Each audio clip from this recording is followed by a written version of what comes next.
আমি 48 ঘন্টা সাকিবকে সময় দেব। ও যদি আমাকে বিয়ে না করে, মিডিয়াতে এসে যদি আমাকে বিয়ে করতে রাজি না হয়, আমি 48 ঘন্টার পর আমি মৃত্যু মানে মারা যাব। ওর জন্য আমার বয়ফ্রেন্ড চলে গেছে, আমি সেই বয়ফ্রেন্ডকে চাই না, কারণ সামান্য এই কথার জন্য যখন সে চলে যেতে পারে, ওরে আমার দরকার নাই, আমি সাকিবকেই চাই।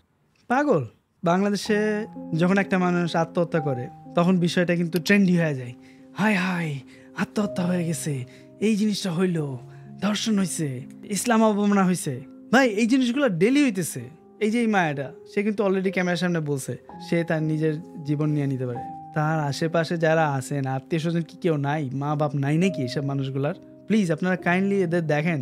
আর সাকিবের তো দোষ না এটা।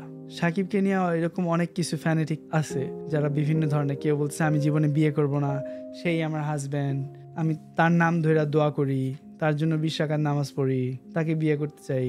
এদের সাইজ করার জন্য এদের বাপ মা থাকা দরকার ছিল, কিন্তু হয়তো বা এতিমখানায় না দিয়া রাস্তায় ছেড়ে দিছে। এখন দেখেন কি অবস্থা।